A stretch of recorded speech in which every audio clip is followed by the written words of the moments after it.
And we are live. Welcome to the new episode of Ask Me About My Draculas. If you are unfamiliar with the show, this is a web series where we explain vampires' books, movies, and television shows. One person on the show has always not seen our topic of discussion. I am Kel McDonald, and I draw a comic that you can read at kelmcdonald.com. It is called Sorcery 101 and is about vampires and werewolves. And my name is Maat Crook. You can find me on Twitter at Maat Crook, which is MAATCROOK. And I have seen Underworlds. This time I'm not the one that's not in the know. Our topic today is Underworld. And plural, all of them. Hey, what's up, guys? I'm Justin Greenwood, and I draw comics like The Fuse for Image Comics and Stumptown for Oni Press. And I'm not in the know. I don't know a thing about Underworld, but I'm so excited to learn. This is like my lucky day because I hear so much about it that I want to know. I have a thirst for knowledge, and I need you guys to help me. Justin, what do you think Underworld is about? Underworld is like a vehicle to make Kate Beckinsale famous, right? Like I thought it was like not a legitimate movie. I thought she was like an actress who they said, okay, well we should put her in something and make her famous, and then all of a sudden she was famous. Only in the movies everybody loves, which I never expected because I thought it was just like a faux fantasy movie or something. I don't know, and I didn't even know it was about vampires. And I don't know what supernatural elements there are in these movies. But I do know it has to have vampires, so we were just talking about how they are in the movie. But otherwise, I honestly didn't know the answer. I actually thought when I first saw the commercials or the trailers that it was like space under. I mean, it's called Underworld, but I thought it was like space, or maybe she goes to another dimension or something. Because it looked like they spent a lot of money on it. Because it feels big budget. It looks but beyond that, like her clothes look very Matrixy. Yeah, exactly. Yeah, exactly. Yeah, but beyond that, I have no idea. I really genuinely have I never gave it a second thought past that. Okay. If that was one thought, I never gave it a second one. So, you like Underworld, correct? Yeah, I do. I'll admit it. I think Underworld is everything that's wrong with vampire and werewolf movies. Whoa! Oh, wait. Beyond the ones that are the recent like shiny vampire ones too? Oh, Twilight? Yeah, you think it's worse than Twilight? Yeah. Twilight is my nemesis. Basically, there are two sides of the bad vampire coin. And, like, so because I write about vampires and stuff, like, I, like, have kind of tried to, like, dissect and sort of figure out why vampire and werewolf stories, like, take certain routes, and when a vampire story is bad, what are the ways that it usually goes bad?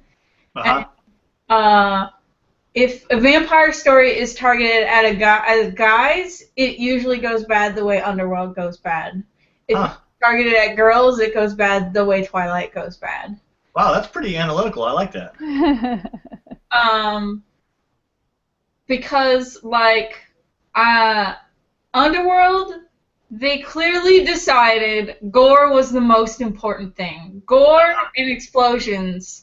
That is what this movie really is a vehicle for. And see, we were just talking about how you haven't seen the 70s vampire movies, and to me, Underworld is way tame compared to the 70s ones. Those were all about the exploding, bright, vivid blood, big, like, just it's not that gore bothers me, it's more just that it bores me. Like, I want to know, like, why they're blowing up a thing. You can't just blow up a thing.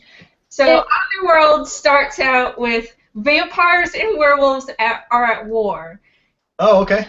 And that is one of my pet peeves in werewolf vampire stories because as it keeps popping up, and as far as I'm concerned, there is no reason for them to always be at war. Like, for, like, full-blown war. Like, they cannot like each other, and that's fine. But, like they can't be at the same versus vampires, like, there's no reason why those two supernatural creatures should give more of a shit about each other than any other two supernatural creatures. So you're not a fan of True Blood either? No, that one's fine. Or they just don't like each other. Okay, that's fair. Yeah, I got you. It's racism rather than war. Right, right. And this actually, this movie was written by one of the actors, and his name is Kevin Grievous. And I think it did have something to do with racism. Oh, really? Yeah, I think the idea for it kind of came from some racist experiences that he had just in general as being a black man.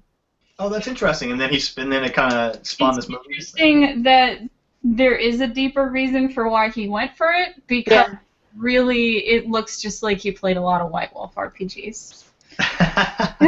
He may have. And like, if that was the original intent to be a metaphor for like racism, then he lost it along the way, because I was not picking that up. They don't like each other, so they have to murder each other right now.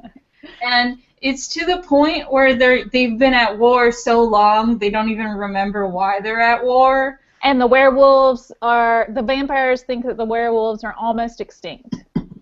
Yeah. Oh, okay. And then, like... It starts out, though, the very first beginning of the movie starts out with Kate Beckinsale, Celine, the vampire, crouched on like squatting like a cat on a building, looking down at Budapest, Hungary. Okay, so werewolves and vampires are at war, and they don't remember why they're at war, but vampires are immortal, so, like... And so are werewolves. Some of them have been alive when the war started. Like, I could understand, like, a war going on for generations and generations, so people forgot, but it's like... Oh, they didn't forget. They know why well, I guess Celine doesn't know why the war is going on because she's been lied to. People are being lied to. Oh, wait, one question. You say werewolves are immortal also? Yeah. Yep. Oh. Okay. Forever until they're shot with silver bullets or inhale silver nitrate. So they have to ingest silver, like they have to take in silver in one way or another? Yeah, and then that's like standard, right? All the werewolves are like dirty homeless people, the way they're dressed, whereas all the vampires are like sexy and coiffed, but also in like living in a baroque castle too. Yeah. And the werewolves though are living in a sewer because they're supposed to be wiped out by the vampires, but so they're hiding in the sewers. Got you. So they're dressed like they're homeless people because they're literally like in hiding, trying to blend in so that they don't get caught. Is that because the vampires are tougher? Like are the vampires more dangerous? Well, should I say why, Kel, or do we want to go into the movie more and let it reveal itself? I actually forget why the werewolves are losing, but I know that the werewolves, like, they find out, oh hey, there's a chosen one that we can find that will save us. Well, what they're hoping to do is create a super duper werewolf who is part werewolf and part vampire. Which is my other pet peeve in the movie. Like, the way to instantly get me to turn off or put down, like, a piece of vampire media is talk to me about werewolf-vampire hybrids. That really gets your goat? Is the stupider. It is never executed well.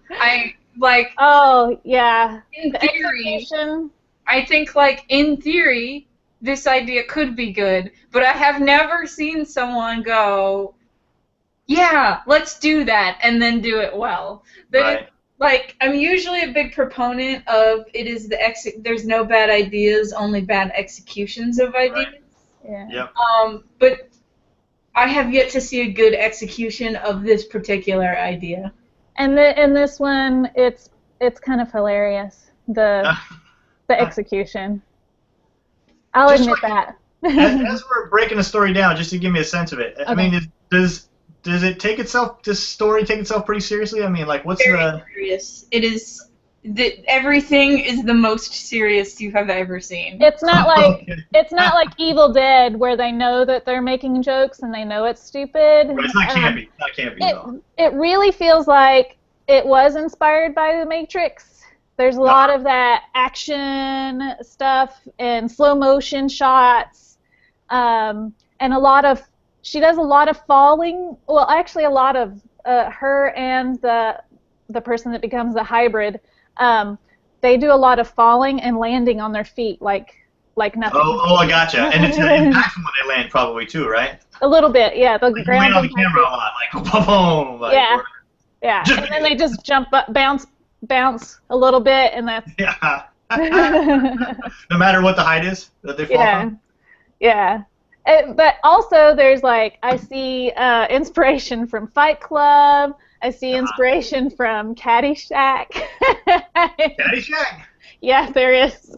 There's a little bit of a werewolves running around underground and the ground going bumping around like the gopher, Oh, like that's when the funny. gopher goes in Caddyshack. So that is funny. I think it's possible that either they thought, "Oh, that's cool," or they thought that would be a little bit funny. It probably thought it was gonna be cool. Yeah, yeah. Yeah. It's this movie. And yeah, no, and then it's also all in that kind of like gray blue color, like Yeah, Yeah. I saw that in the trailer too. I remember that. Like the way it's shot is really. I don't know what that look is. I guess that's probably related to Matrix too, like that how that kind of got popular. But no, I feel like The Matrix has way more color than this movie. oh, even worse, huh? Yeah, like I don't know, maybe that happened in the Matrix sequels because I haven't seen the Matrix sequels. I'd have to look at them. I can't remember if that part was inspired from. But it's that The real Matrix. slick, cold, like. Yeah. You know, Yeah. it's the same kind of like blue cold thing that we talked about that pops up in Daybreakers. Yeah. Someone decided, you know, vampires should be all gray blue. Yeah. Except in Daybreakers, it kind of made sense because all the few daytime scenes were actually colorful. Yeah, there's no daytime scenes. It's all inside broke castles or in the sewer or in castle ruins. And so, so Chosen One, bland, boring Chosen One guy becomes a hybrid. And he looks like he's going for the grunge look. He's Dr. Kurt Cobain. Yeah. He's a doctor, and his name is Michael Corvin. Oh, he's a doctor if he likes to rock and roll. Yeah, he looks like it. Is he a well-known actor? Kate Beckinsale is the only person whose name has like name recognition, right? His name is Scott Speedman. Yeah, so Kate Beckinsale is the only famous person in this movie. Gotcha. All right. And Bill Nighy. Bill Nighy's in the movie too. Bill Nye, the science guy? No, Bill Nighy. Nighy. Oh, Yeah. He was the aging rock star in Love Actually, correct? Yeah, I think so. Yep. Bill Nye. I only remember that because I recently got into like an argument on whether or not all of Love Actually is creepy or just that one storyline. He was also in I, Frankenstein, I think, and was he? I don't know. I haven't seen that one. I'll have to look it up. But I, Frankenstein was written by the same guy, Kevin Grievous. Oh, no kidding. Yeah. No wonder they had so much faith in that movie. I guess because Underworld movies did good, right? Well, he writes comic books too. Oh, really? Yeah. Yep. Wow. What does he write? I mean. Well, I, Frankenstein, I think, was a comic first. Oh, really? And he wrote the Underworld comics. I didn't know there were Underworld comics. Yeah, in 2009. Wow. So. And then you find out why there is a war.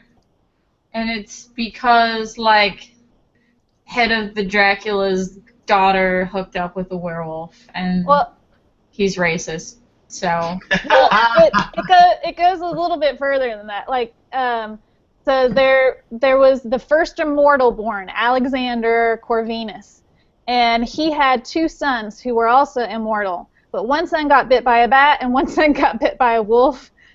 Oh, wow. And so What are the chances, huh? yeah, they became hybrid, immortal animal hybrids. So Marcus is the vampire and William is the werewolf. But when he gets bit by the wolf, he never can turn back into a human. So he's just this wild beast that just goes through the land, killing people and turning them instantly into werewolves too. That go on to just become these bestial killers. Yeah. And Marcus finds this king named Victor, and he's like the powerful guy in the land, and he asks him, "Can you please help me stop my brother from killing everybody and turning everybody into werewolves?" And so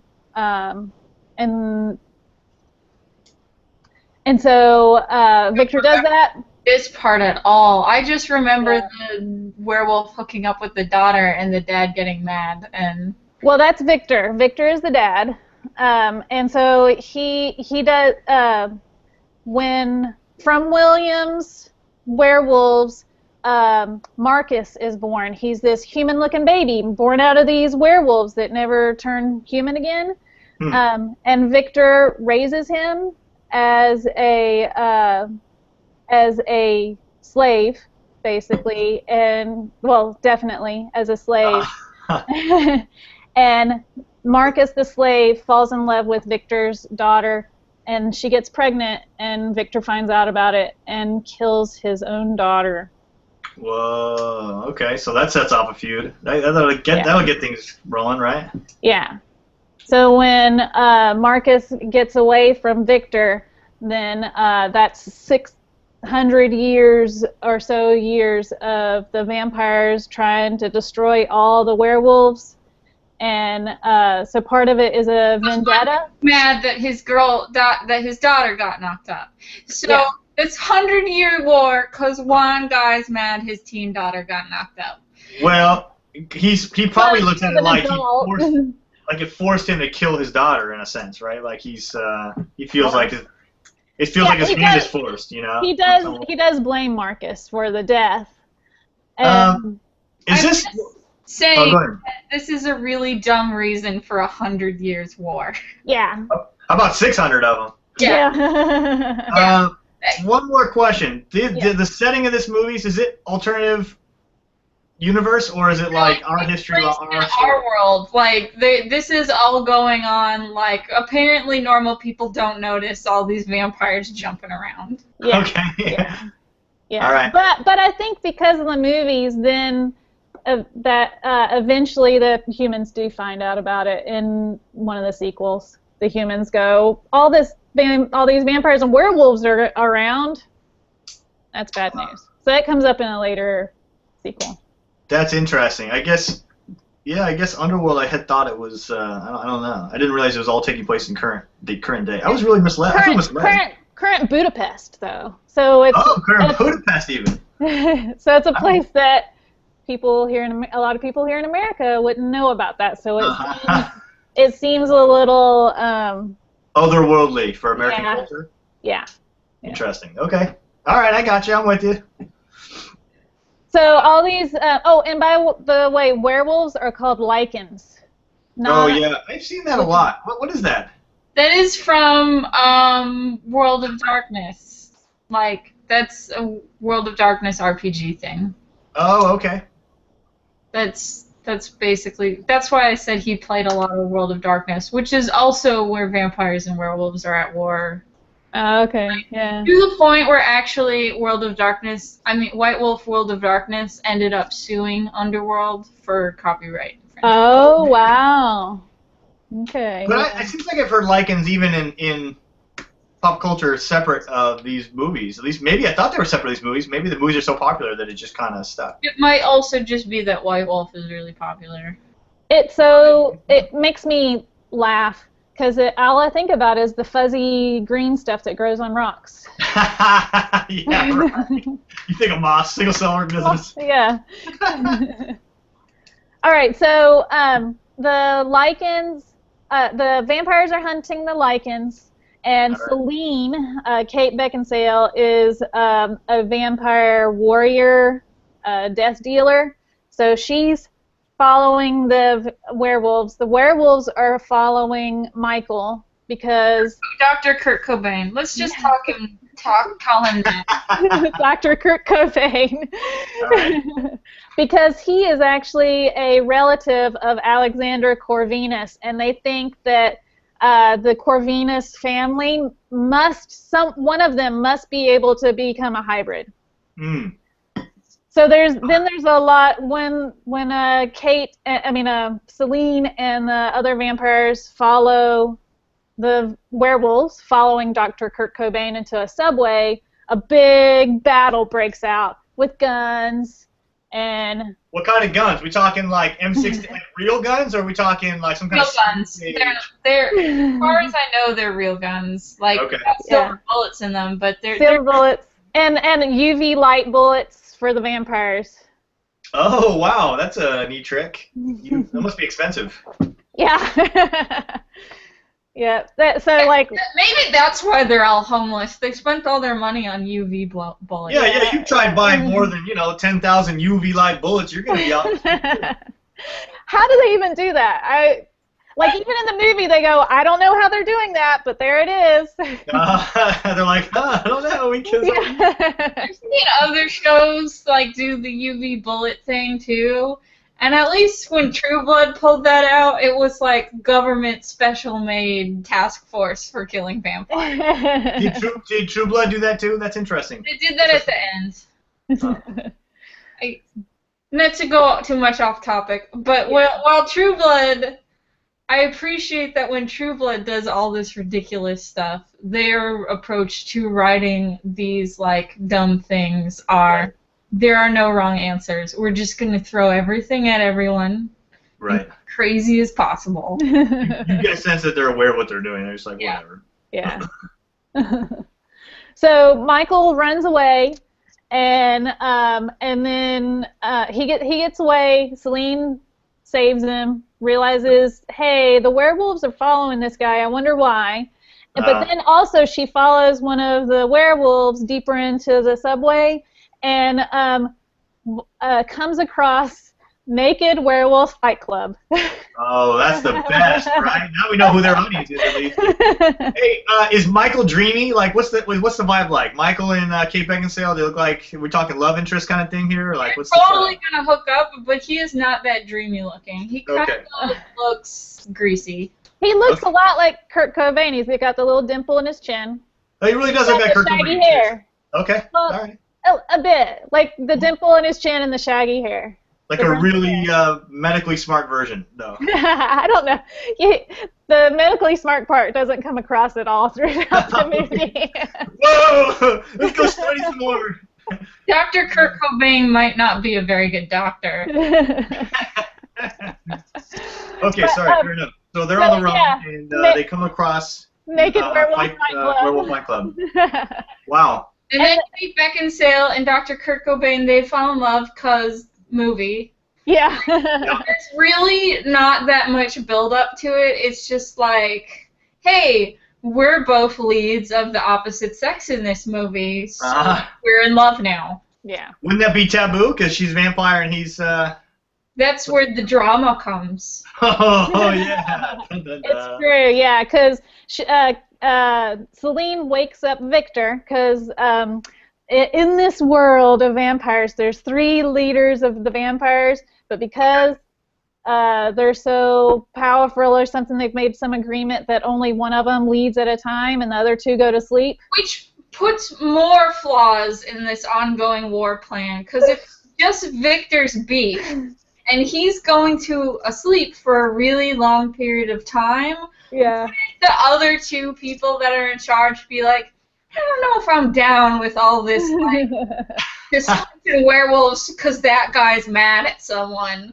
And Marcus is the other vampire leader, and he's William, the first werewolf, is his brother. So why did he agree to go to sleep if he's so upset that his brother is missing now? Well, and you bring up a good point. If you're at war and you have 3 strong members of leadership, and then 2 of them decide to sleep during most of it, that seems like poor judgment, right? Yeah. That's poor strategy. It's just poor strategizing. And Victor's pissed that Celine wakes him up, too. And Celine tries to tell him, I came across this werewolf fight club, and it really sounded like, because she wasn't close enough to see, she could only hear, it really sounds like there's a lot more werewolves than we should be aware of. Right. And the guy that you left in charge, Craven the vampire, I think that he is in cahoots with the werewolves. So something's up, and he didn't believe her. He totally told her he locked her up in her room, and then that's when she runs away, and her and Dr. Cobain have sexy time. Oh yeah, that's exciting. Well, they don't actually have sex, but they totally have the love. They do something. Werewolf at this point. He's not a vampire, is he? Who? The Dr. Kurt Cobain. He's just a werewolf. He's just a werewolf. He's just now starting to become a werewolf because the werewolf that fell in love with Victor's daughter, lo and behold, he's alive, and he bit Dr. Kurt Cobain on the neck, and he's slowly turning into a werewolf. Very slowly. Like extremely slowly. Yeah, slower than the other. You can't see me, but I just rolled my eyes super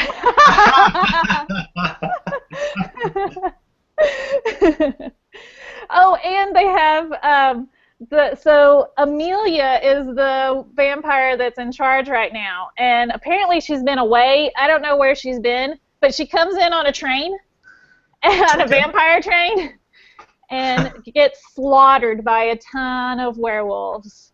They're waiting for her. They're waiting for her. Because Lucian's whole plan, Lucian is the werewolf, Lucian's whole plan is to create this super hybrid so that he can slaughter Victor to pay him back and get rid of as many vampires as possible. And then Craven is working with him because he's promised Craven that he can be in power once he gets rid of Victor. See, that at least makes sense on Craven's part. The war continuing when Victor is asleep doesn't make sense, but Craven being like, hey, werewolf guys, help me kill the other 2 powerful vampires, that makes more sense. Well, right. I think they also try to explain it that Celine has a beef to pick with the werewolves because Victor told her that the werewolves killed her family. And then it turns out he killed her family because that's how these things go. I don't remember. I'm just guessing, but no, you're right. You're totally right. It was a lucky guess. Let's see what happens next. Michael does turn into a werewolf. Victor eventually believes Celine that Craven has double-crossed him, and that Lucian is alive. And so then they go have a sewer battle, a big old vampire werewolf battle in the sewers. Oh yeah, that's it. That's a meat and potatoes right there, right? That's exciting. And then during this time, Dr. Kurt Cobain has been caught again, and Lucian. Oh no, here they are again, bro. So Selena's trying to save Dr. Kurt Cobain too. And Craven double crosses Lucian, shoots him full of like this mercury looking liquid nitrate stuff. Which liquid silver, isn't it? Yeah, that totally goes through his veins, all disgusting looking. Michael has been having these visions. The visions are like one of the. Huh? What was that? How did he get that power? He got it because when Lucian bit him. when Lucian bit him, he shared his memories with Michael, and so Michael has been slowly having these visions that are the backstory of why Lucian is pissed off at Victor and the death of his wife and unborn child. And that's how they got that information to the audience, by having him like, oh, I'm seeing it in my mind. That came from Michael's visions, and Celine went and read a book. Oh, that's good. That's helpful. That's how they knew that Craven. Turns out this whole thing was in the library the whole time. The whole time. So that in the sewer is Michael and Celine kill Victor. Oh. They slice his head, and does the thing where he's standing there, and then slowly his head slides off. That's the best. Yeah, I like that. and Michael is almost killed. And so Celine bites Michael, and he becomes the hybrid. And the way when he transforms, he looks like a blue man with claws and teeth. Like if the Blue Man Group had claws and teeth, that would be this hybrid guy. That's actually pretty scary. Okay, so now wait a minute. Now that's a big deal, though, right? Because people haven't been able to do that. Yeah, right. He's the first living one. Victor. But wait a minute. Couldn't anybody have done it? Not anybody, just a Corvinus.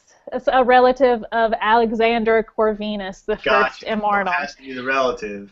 And Victor's grandchild would have been a hybrid too if he hadn't have killed the kid. Right. He would have had. Yeah. Okay. Yeah. All right. So that's a big moment, right? Is this like climax of the movie kind of thing? Yeah. This is the end of the movie. The end of the first movie is he becomes the hybrid, kills a bunch of people, and is super boring and lame. Yeah. And Lucian's dead now. Lucian died. Okay. And Craven is still alive by the end of that movie. That sounds like a satisfying ending if you like the way they built up, right? It's fun. It's silly though. I totally agree with Kel's take on it. I have a little bit more forgiveness and I enjoy it still. It seems that Kel has pretty strong opinions though about her vampire. I have really strong vampire and werewolf opinions. Yeah. That's good. I wonder if these are on Netflix. I'm about to watch them now. This is going to be really enjoyable to go back and watch. So that's the end of the first movie. The second movie is like Kate Beckinsale and Dr. Kurt Cobain on the run, right?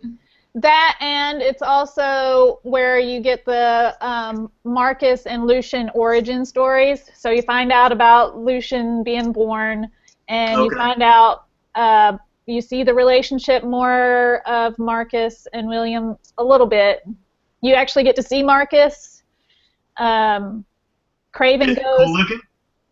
He looks like a Batman. He looks kind of disgusting. And for some reason, his wings, he can actually stab people with them. But he does that a lot. Oh, yeah, that's good.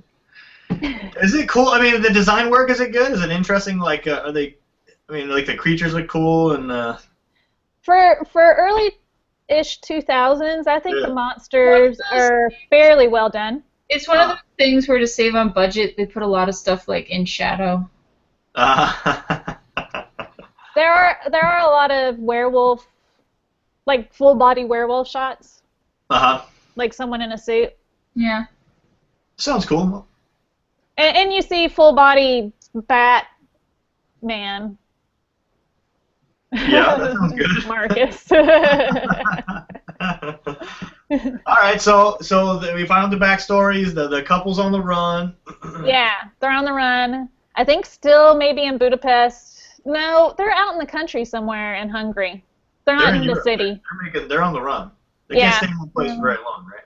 No, they're at a safe house at first, and then Dr. Kurt Cobain, Celine leaves to go get some weapons and stuff and go talk to this historian guy, and I think that's where she goes. She goes to do something, and he's all, this is stupid, I don't want to drink this synthetic blood, I'm going to go get some real food. And he goes to a pub. And then he eats the real food, and it makes him sick, and he starts to turn into a werewolf. As a result of it, like his body like rejects it and is like, no, don't forget who you are. Yeah. Oh, wait a minute, though, he's both, though, right? So technically, he's both things, vampire and werewolf. Oh yeah, so yeah, he was changing into a hybrid. He was about to transform in the pub. Oh, how embarrassing! And he gets shot to hell for it because the people are freaked out. Well, yeah, because there's a giant fang-filled blue man running around. Yeah. When he gets shot, though, he just like stands up and he's like smoking, because they have smoking bullet holes in him, and he's like, "Rrr." You called it, the smoking bullets. Yeah. The silver makes the werewolves smoke, and then for the vampires, the UV bullets makes this blue light shine from within them, and then they flake away and burn up. But you have to shoot the werewolves full of a lot of silver for them to die from it. Okay. All right. So, wait, one more question. Who's really after him? Vampires? Because werewolves don't have the resource, right? Marcus is actually after them this time. Marcus, the bat boy. Wait, So that's the original vampire guy, right? Yeah, the first vampire. Okay.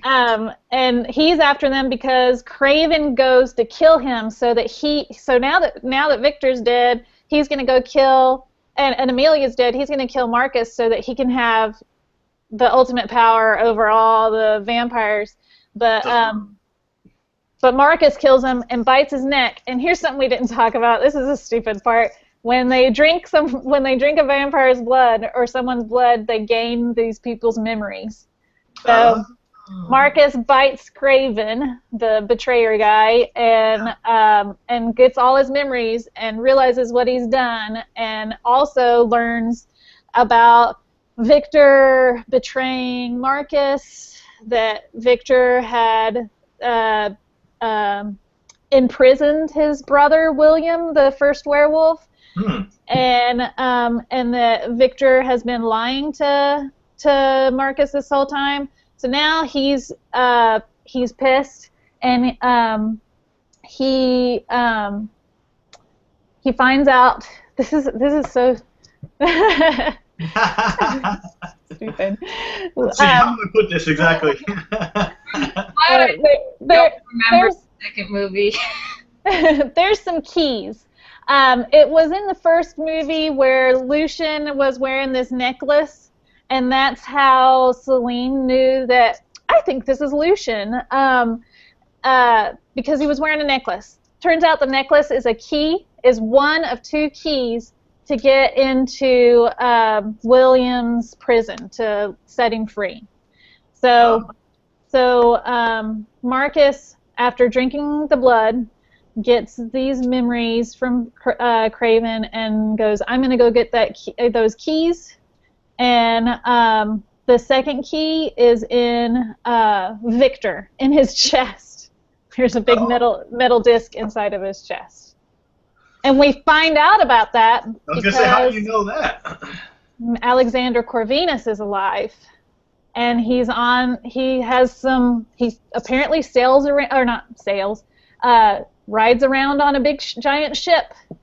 Because he's immortal and rich, and... Wait a minute. So then why is anyone after the main characters if it's all about these keys and the main characters don't have these keys? Or is this like their 600-year war that doesn't make sense? It's part of the 600-year war that doesn't make a lot of sense. Okay. But he's the original... the guy you're talking about right now, that's the original guy, though. Yeah, the one he's the original vampire. Amazing children. He could do that. I mean, you would think, you talk about the key, that guy's the key to everything, right? Yeah, but he could produce an army of these crossbreeding, monsters, whatever, crossbred monsters. Maybe. Well, if he made one, theoretically, he could make more, right?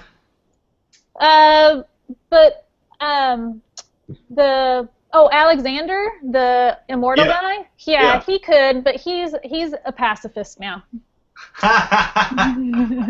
He's like, I don't want any part of this. Yeah, he doesn't want to hurt his children, his two sons. I feel like that makes more sense than anyone else's motivation in this entire movie. I'm not going to take part in this werewolf vampire war because one of my kids is each, and I don't want to pick sides. Yeah. Yep. That makes more sense than anyone else's thought process in this entire movie. And he's not trying to release William because he knows William is too out of control that the whole world would just become werewolves, mostly werewolves, if he did that. Okay. All right. But Marcus, even though it was his motivation before to stop his brother from creating these unthinking werewolves, all of a sudden, after biting Craven, he's all, I'm going to go free my brother because I love my twin brother. Yep. So then Celine and Michael meet Alexander Corvinus. Michael meets his great something grandfather. Right. That's got to be kind of a big moment. Yeah. And then, but Marcus shows up and impales Michael. Fucking Marcus, man. Unbelievable. That guy's out of control. And Celine's pretty tore up about it. And well, they had a moment. They had a moment early on. I mean. Yeah. And Marcus bites Celine and gets Celine's memories, even her memories from childhood. And it turns out that Celine's family, the one that Victor killed, everybody, Celine's family is the one that created William the Werewolf's prison. So now Marcus, even though Celine doesn't remember much of this, Marcus now knows about both keys. He knows where William's prison is, and he goes and he sets him free. Oh, okay. Now that must be the end of the movie. That's movie 2? It's almost the end of the movie because then you got to have Celine and Michael fighting Marcus and William. Right. And they do, and it doesn't take too long before Marcus is torn to shreds in a crashed helicopter blade that's still spinning. Oh, yeah, nice. Celine does that, and then Michael rips William's head apart. Like in the Jaws, like pulls the jaws apart. Yeah, and rips his head apart, clean apart. That's a classic move right there. I like that. So that's the end of that movie. Let's see. Yeah. One of the things that happened is Alexander got hurt. Marcus hurt his dad, and when right before he decided to blow himself to smithereens, he let Celine bite his wrist and suck his blood. So now Celine's even more powerful, although they kind of seem to have forgotten that in the next movies, because it seems like the only thing she got out of it is that she can be in sunlight now. Oh, she gets that ability as a result of that? Yeah. Huh, okay. She is Blade now. She can be out in the sun. She's a daywalker? Yeah. So the only thing I don't understand is what's Celine's motivation at the beginning relative to now? Like, she just kind of... She wanted to kill all werewolves because they killed her family, and then she decided to bone one, and that destroyed all her hatred for werewolves. Yeah, and now she fights werewolves and vampires. Got you. Okay. But now she's really just her allegiance is to Michael. Now she's just trying to see this thing through at this point. She only cares about Dr. Kurt Cobain. Yeah, who can blame her? Really. And all right, so that's Underworld 2. How many of these movies are there? 2 more. Oh wow. Okay, let's go for it. So what's next? Do you still have time? It's 5:04. What time is it saying that? What time do we start? Go for like an hour. We can go a little bit longer. Maybe just make these ones quicker. Because let's be honest, the plot is not that important. The explosion is what's important. Well, we definitely know the setup at this point, really. Yeah. How does it resolve? So, who's the bad guy in 3? Victor is, because we go to Lucian and Sonia's story, which we've already talked about Victor and Sonia's story. What makes So this has nothing to do with Dr. Kurt Cobain and... nothing. Okay, so 3 is just backstory. I did want to talk about one thing. There was one part in here that reminded me of Titanic. The Titanic, I'm the king of the world part.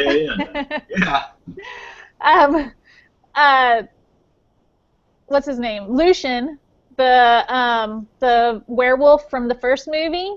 Yeah. Who is in love with Victor's daughter Sonia. Yep.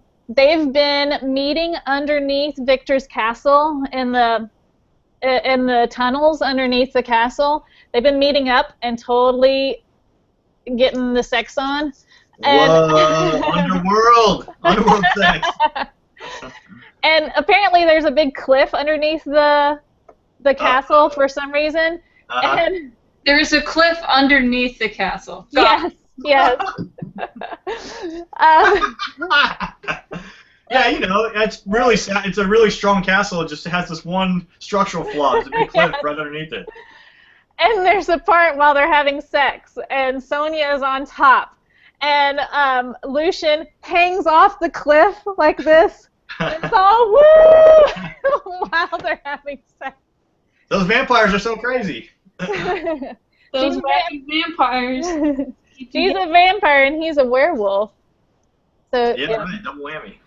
And he's a slave, and all the werewolves are slave, and and Victor is creating this, just making more and more werewolves, forcing the werewolves to bite other slaves, human slaves.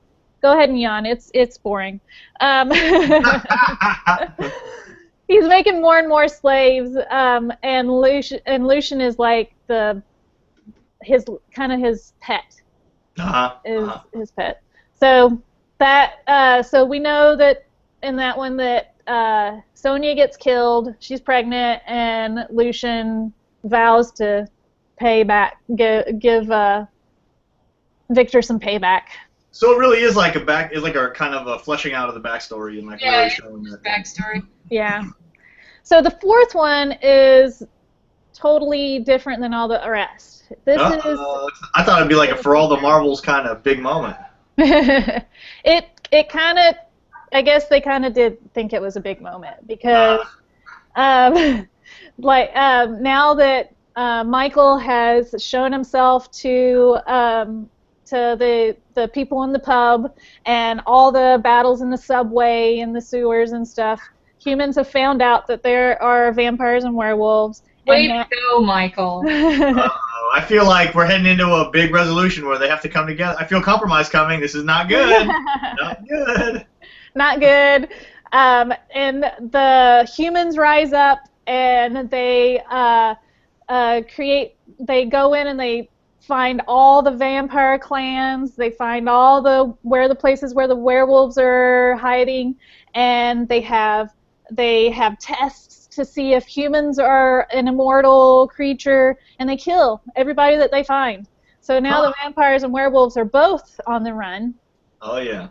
And now they have a common enemy. Watch out when you have a common enemy. This is the future? Like, this must, jump forward in the future or something? This jumps forward from, the second movie when, after Michael and Celine fight Marcus and kill Marcus. Mm-hmm. Celine and Michael decide that they are going to run away. They're just going to go hide somewhere, so they try to leave Budapest. And they're at a pier and about to get on a ship when, bam, they're knocked out. And it looks like Michael's dead, Celine is caught, and next thing you know, she wakes up in a laboratory. And the laboratory is run by... Frankenstein. Close. By Dr. Lane, who is a werewolf. He's been running tests on his brother with Celine and Michael had a baby, and it's 12 years later, and they've been taking blood from that hybrid baby. Her name is Subject 2 throughout the whole movie. She is never given a name until the credits, and they call her Eve, but never in the movie do they say she's just Subject 2. they've been taking blood from her and pumping it into the doctor's son, and he becomes this giant, humongous, muscular werewolf lichen guy. Ultra lichen. Yes. Yep. So then the battle is for Celine. Celine's daughter, subject 2, escapes, breaks open Celine's cryo chamber so she can escape. And the movie is like them running from the werewolves, and then in the end, mother and daughter fight father and son, and mother and daughter win. Oh yeah. And they discover, and this whole time, Celine's been all, "Where's Michael? Where's Michael?" He was apparently in the lab too. He is subject 0. And at the end of the movie, all we know is that Celine shot a hole in his cryo chamber and that he escaped somewhere on the roof. They don't know where he is. Mother and daughter are bonded now. The end. That's the end? The end, yeah. So are they setting up for a 5? Is the 5 going to be, 5 is in production. Is it? Oh, yeah, because you got to find out what happened to Michael, right? Yeah, right. Yeah, I don't actually. I read about it yesterday because I was wondering myself. I wanted to be prepared. I was trying to prepare for today. And what I've read, it sounds like, well, one of the characters that they introduce is a vampire in this movie named David. So it sounds like, even though Celine is going to be in the movie, it sounds like he might be one of the main focus. So I don't even know if Michael's going to be in the movie. So they might just be like, well, those movies were good. Let's do it again. We made a lot of money. I have to imagine these movies were successful. They made 4 of them, right? They were successful. They made more than what they cost to make, but they weren't like weren't the last 2 direct to DVD sort of deal? Oh, really? At least I thought they were. I think at least the first movie was in the theaters. Yeah, the first movie was in the theaters. I forget if the second movie was, but I'm pretty sure that the third and the fourth were direct to DVD. Mm. Oh, interesting. And that lets you know kind of how much money they're making, because it's like, we should keep making these but not spend a lot of money on them. Yeah. Right. Well, yeah, they definitely didn't spend as much for. Some pretty major plot holes you had to wrap up, Yeah. They're fun movies. I think they're fun movies, but yeah, you can't take them seriously. And I'm all for like vampire movies being like goofy and dumb, but these are just like, no one has a reason to do any of the things that they're doing. They're just programmed, programmed to do without really thinking about it. They're as like devices to move the story forward. And that really bothers me. So, like, you mentioned if I didn't like True Blood. But True Blood, it's like, it has all of this stupid shit, but they do a better job of explaining why these people are doing all of this stupid shit. You get more character development. Yeah. That you don't get in these movies. They just say it. And a lot of stuff, rewatching all 4 movies this week, there was stuff that I didn't even notice when I watched it before, and it was all stuff that Celine did, just talking in for narration, that you find out what their motivations are. Like it developed it in a way you wouldn't have caught the first time because you were just kind of watching the movie, but now you're absorbing. Because this time I was paying more attention. I wasn't just watching it for fun. Underworld is a lot of telling rather than showing. True. Yeah. I'm gonna watch them now. In my head, it like totally looks and it feels a certain way. I'm curious to see what the actual movies are like. Yeah. Because I have in my head now. I have a whole explanation for all this stuff, but I don't know how it actually looks. I guess we'll see. Hate them. You'll find the Caddyshack moment in the one about, I guess, the third one where it's about the lichens. And then you'll find, there's a Tom and Jerry moment in the first one. Oh, I love Tom and Jerry so much. One of the vampires discovers that Michael, Dr. Kurt Cobain, has been bit by a werewolf. And when she sees the bite, she jumps up and lands on the ceiling like the way Tom had done it in the cartoon. That's pretty funny. Yeah. I love Tom and Jerry. Well, I'm about to get way off topic, but that's like one of my strongest childhood memories watching Tom and Jerry. I love Tom and Jerry. Yeah. All right, I'm sold.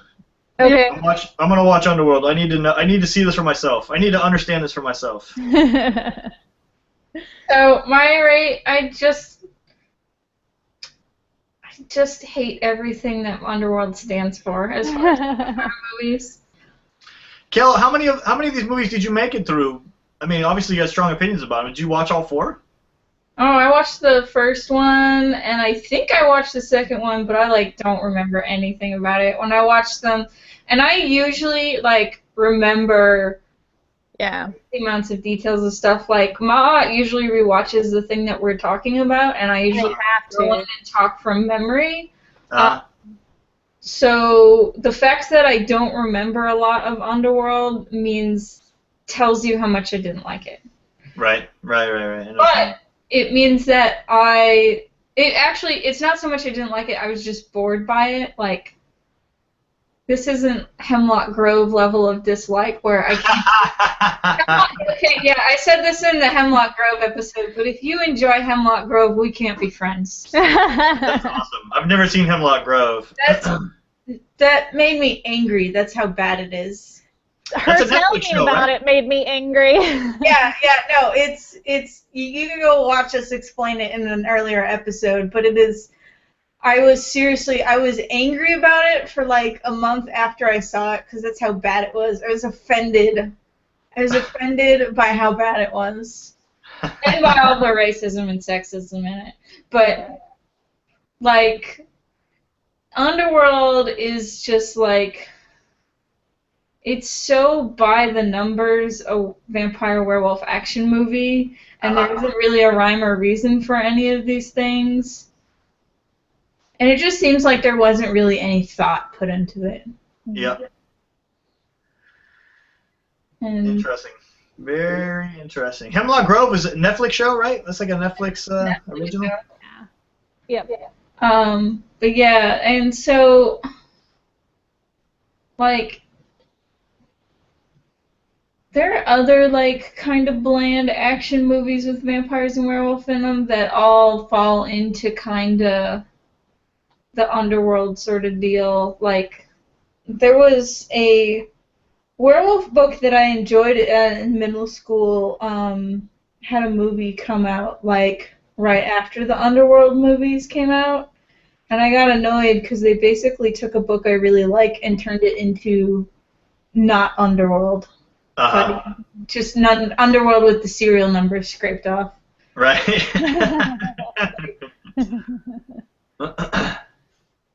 And then, because it seems, and then I recently watched a really bad werewolf movie that stars the guy who is going to be Aquaman and was called Drogo, and oh yeah. Yeah, watched a really bad Underworld. I just watched a really bad werewolf movie with him in it, and that's again like, there's a lot of Underworld isms in there where like shit happens because they want a cool fight scene, not because it makes any goddamn sense. Right. They just wanted the action. Yeah. Yeah, I think the last werewolf thing I saw was probably True Blood. I tried True Blood. I did. That's another one I tried. Like we were talking about Firefly before the episode started, and it was kind of a similar thing. I really tried to watch True Blood, but boy, I just couldn't. I got so way in. I'm like, I give up. I throw my hands up. True Blood is really, really goofy, and I don't really recommend people watch it, but I watched up until the last season. There were moments that were interesting enough to keep you going, like, oh, maybe this will really get good, but it never. It just gets sillier, and they just get more aware, and it's like, yeah, it's kind of like, it's a lot of like, it's funny, and the writers know that it's funny, but the characters don't know that it's funny, sort of deal. Yep. And like the writers get it, and the actors and actresses are just like putting it on as strong as they can. No, it's the actors and actresses get it too. It's just like the character is unaware that they're making a joke. Oh, interesting. Okay. So it's like one example is one character is praying to God in an episode of True Blood, and he says, God, Jesus, Moses, Allah, that lion from the Narnia movies. I need help, someone. Was that Suki's brother? Yeah, it was Suki's brother. And so it's like in the character's mind, it's like a desperate moment, and he Right. really does need help. But like everyone making the show understands that is a joke. Right. And so I like those sort of moments, unlike Underworld, where it's like this is the most serious thing in the history of serious things. Your mind is about to be blown right now when you find this out. Yeah. Yep. It was probably more along those lines. You know what would be badass? Uh-oh. And I'm not against like what would be badass as long as you're aware that things get silly. Like I feel like the Blade movies are a good kind of counterpoint to Underworld because I feel like the Blade movies were also written as this would be, you know what would be badass. Right. But at They least also had humor in it. they're also a little bit funny and the characters make sense. Like there's an internal logic that follows. Right. Like they're not necessarily like poorly written, but I haven't seen those either, the Blade movies. Did you ever read the comics? No, I didn't. Yeah. I'd like to have. They look good, actually. I remember the Bart Sears drew some of those, and I remember thinking the covers always looked really good, but I never watched. I never I read. read, Blade I read for the his old own episode. story. What was that? Gotta save Blade for his own episode. Yeah. That's right. But yeah, so it's like, I remember I one time said this on like Twitter once because someone asked me if I like werewolves or vampires better, and it's kind of the cliches that are associated with vampires usually work better in a mainstream medium, which is why you don't see as many good werewolf things, and then because they're in mainstream eye more than werewolves, you get more people that are kind of just interested in them, which then will lead to someone experimenting with them more. And then, whereas werewolf stories usually don't get as much press because the stuff that goes wrong with werewolf stories gets kind of creepy kind of fast. I always thought that we don't have as many movies and TV shows about werewolves because the biggest thing that can go wrong is stupid makeup. Well, this is also when it comes to like books and stuff too, where like makeup isn't a factor. Yeah. So like in Underworld, like I talked about how like clearly action scenes, explosions, and gore are like what they decided was most important. Right, where they put their energy. Yeah. So that pops up a lot in werewolf stories too. Then you have a person who doesn't have gore as a priority and is interested in like werewolf sort of personality behavior type stuff. It gets into like both, and then vampires have this too. Both of them have the whole predatory aspect, which can get really rapey. Yeah. You add into werewolves that it's an animal drive, so that makes it even creepier because it's not just rapey, but it's also like bestiality rape. Yeah. So, like, someone could sneak in rapey weird undertones, but it's harder to sneak in rapey bestiality stuff. Right. That makes sense. Yeah, People be cool with it. And I'm still not even cool with the rape snuck in there. Yeah. What? I'm just saying as far as like when the bad examples of vampire. Right. That's actually what made me stop watching True Blood is when Got rapey. when the main vampire guy, his maker came and pissed him off, and then he did a revenge rape on her and ripped her head, like twisted her head. That was it for me. I was all bye. Yeah. I don't know if I saw that. I don't know if I made it that far in that show. Yeah, that's like season 3. Yeah, I don't know if I made it to season 3. So I forgave a lot up till season 3, and then I was all that is the straw that broke the lady's neck. Yeah, there you go. We've officially crossed the line with this one. Yep. Books are even worse. Don't read the books, Ma. I don't plan on it. I'm done. Oh, those are books? They were books first? Yeah. I think they were first, right? Yeah, they're books first. I listened to the audiobook of a bunch of the books. Apparently a lot of people got mad at the author because Sookie does not end up with Bill or Eric, the two vampire love interests. I read that, yeah. And the guy is boring, right? The guy that she does end up with is really nice to her and boring. Yeah, the guy that turns into a dog, her boss. Oh, yeah. There was a guy that she dated that was really boring, and then Sookie broke up with him because he is a mentally ill mom. And I was like, wow, that's Sookie, right. You're a jerk.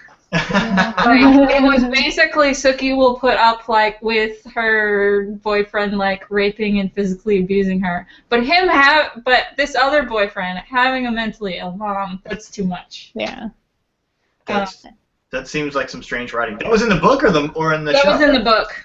Oh. The boring guy was so boring that he did not make it into the TV show. Yeah. I understand that it is a problem that the character was boring and you needed to get rid of him, but there were ways to do that without making the main character look like a jerk. And there were some weird things in the Underworld movie that Celine did that I was